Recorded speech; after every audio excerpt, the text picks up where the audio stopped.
What up, my guys?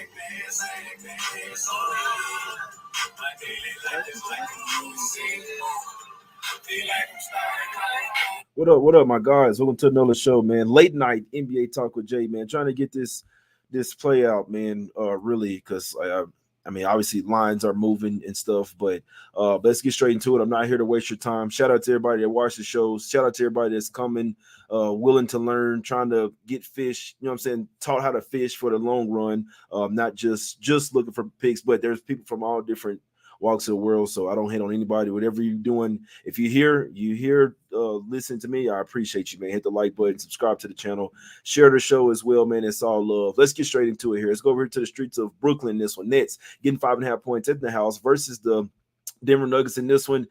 I'm gonna go out on a limb and say the Nuggets are ass. Now it's only 3 games into the season, but this team is not playing well. They almost lost to the Toronto Raptors. We're damn near down double digits the whole game, and really because the Raptors are a little bit more ass. It's the only reason why they were able to even push it to overtime and win that game in overtime. Only won by 2. Obviously the Westbrook experience is not going well, but it's not. You can't even just put it. He could be a cancer, but you can't put it all on him, man.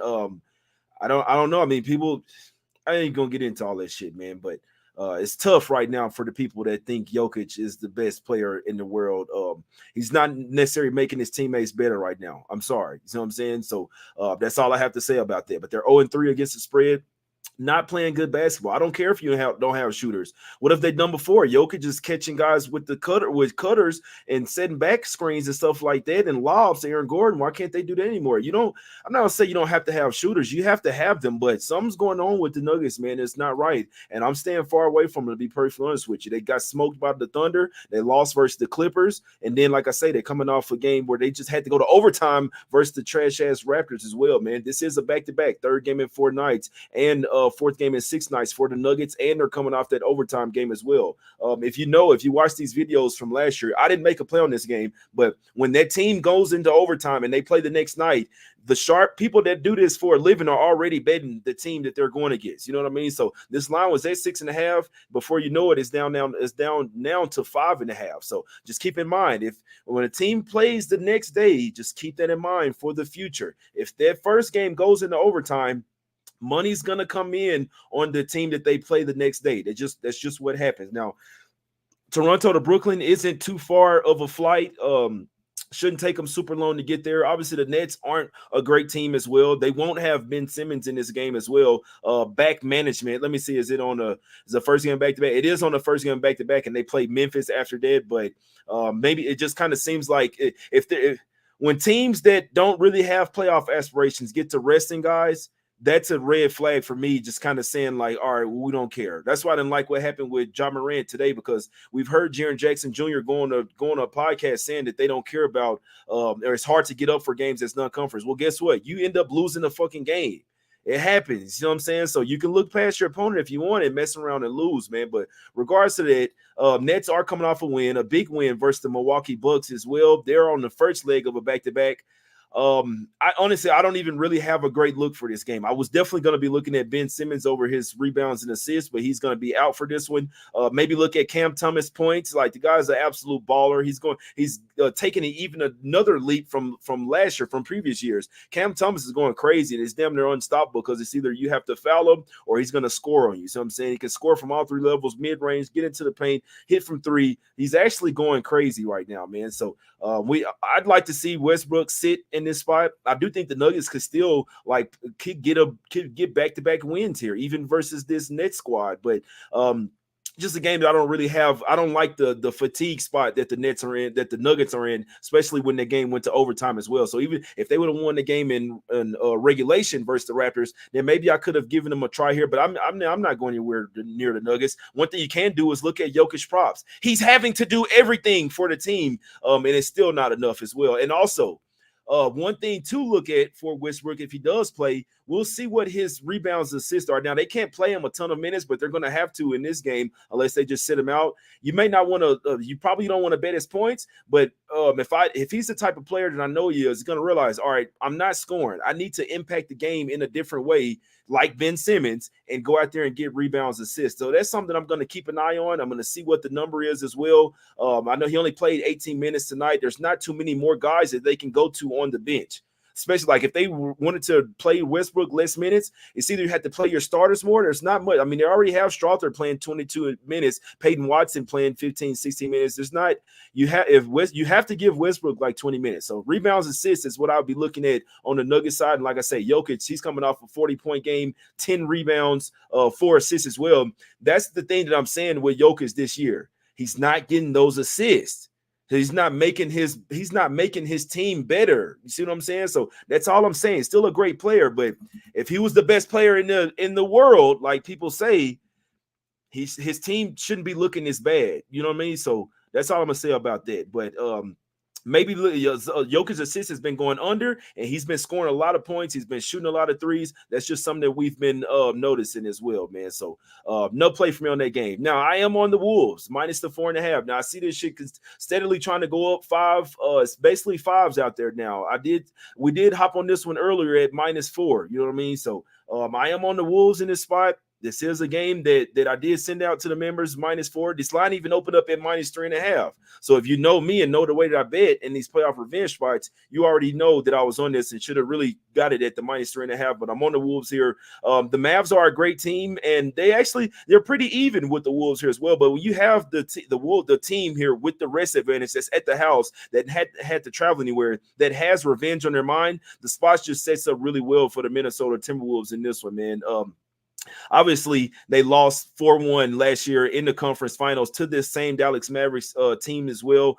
We know that I could tell you exactly the mindset of the Wolves. They had just beat the Nuggets. That was their championship series right there. When they beat the Nuggets in that 7-game series, that was their championship. They had nothing left after that. Like, they literally thought that was done. They won a championship. It was a huge letdown when they faced up against the Mavs. Mavs were hot, playing well. Well, guess what? The Wolves are back. They've made some trades. I think that the trades that they made was specifically for a matchup like this. Randall has started to look better the last couple games as well. I know that it was the Raptors and the Kings, but he's looking well now. You see what I'm saying? So you're gonna see Anthony Edwards try to go fucking bonkers in this game. That's one thing that I can almost guarantee you. I think Anthony Edwards goes over his points in this one. I think Luka goes under his points. He did have a tough shooting night tonight versus the Utah Jazz, but remember, Luka didn't play any preseason games. I know that he was practicing and doing all this, but this is going to be back-to-back with travel from Dallas. They're probably not going to get into their hotel until about 2 o'clock in the morning here. You see what I'm saying? So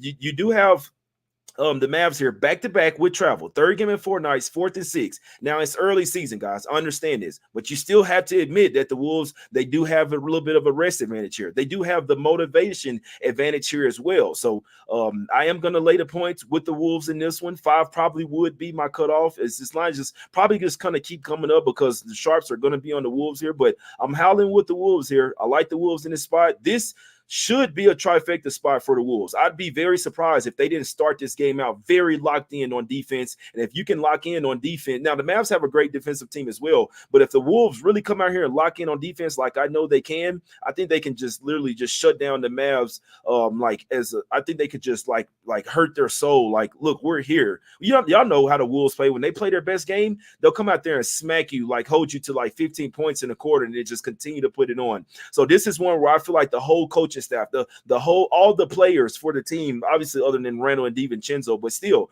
they'll know. And it's going to tell them, look, bro, I know y'all new to the team, but we lost to this team last year. You see what I'm saying? I need y'all to get on the bandwagon, and look, we hate this fucking team right now. So they're going to be out for blood. They're going to make sure that Luka doesn't beat them by himself. It's going to have to be somebody else that contributes here. Clay, PJ Washington, Derek Lively, Kyrie Irving, these guys are going to have to contribute because they're going to make sure that Luka does not beat them here. They're going to be all over his ass like white on rice. You see what I'm saying? So if they post that Luka number somewhere around 30.5, I will be 30 points, 29, it could be 28.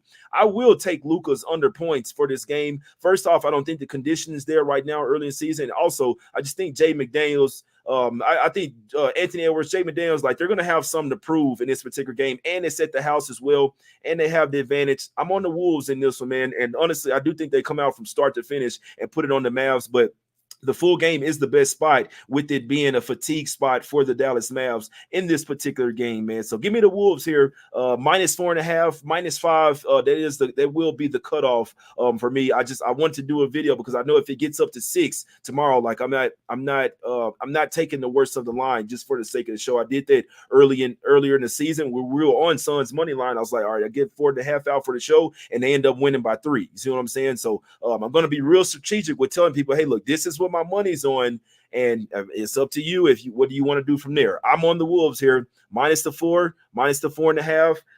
That's what I'm on in this one. Oh, rocking with the Wolves in this particular spot, man. I like him from start to finish. I think Ant goes over his points. I think Luka goes under his points, and I also think the game goes under as well. Two teams.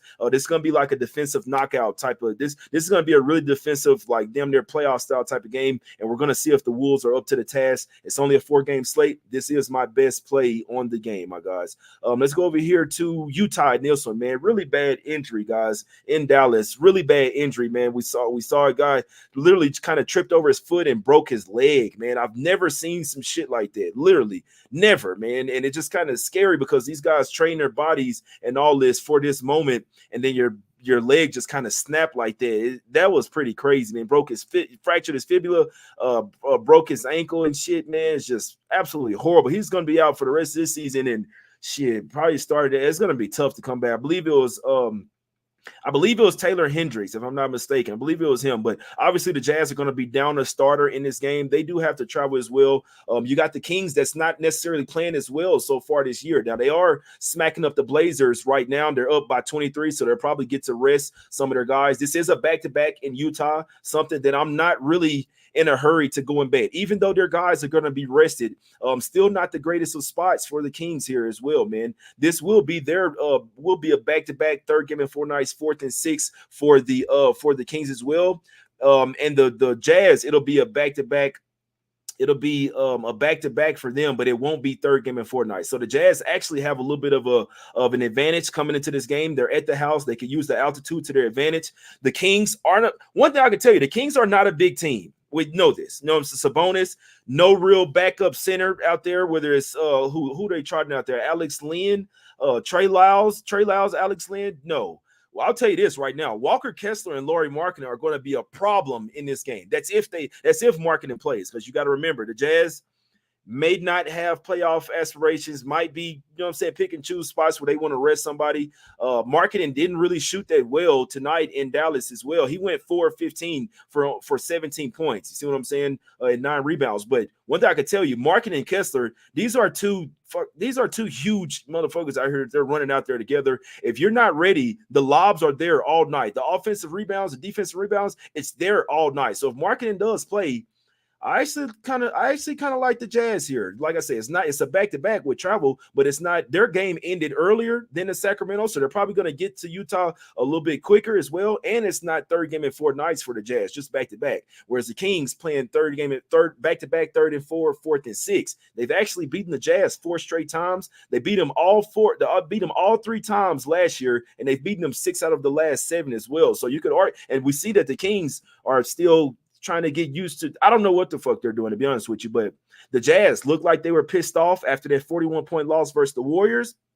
Now, they played Dallas pretty tight for most of the game, even after that bad injury. I was worried that they might start to get blown out by 20 in that particular spot as well, man. So Jazz cover tonight. Something tells me they can come to the house and play a really scrappy game versus the Sacramento Kings. Kings like to run up and down the floor, shoot a lot of threes. If they're not making those threes in this game, the Jazz have the major advantage down low in the paint when it comes to defending the paint and the lobs on the offensive end and offensive rebounds as well. Like I say, Kessler and Markkanen, they would literally they would be do whatever they want versus the Kings. Like that lob would be with Kessler, it's there all day over Sabonis' ass, man, or whoever off the bench as well. So I actually lean towards Jazz plus a 5.5, even though the Kings have been very lackluster this year. In this spot, back to back in Utah, is usually a really good fade spot, to be honest with you. So if Markkanen plays, I do think that Jazz plus the 5.5 is the side, my guys. Last game up, let's go over here to Golden State in this one. Warriors getting 2.5 at the house versus the Pelicans.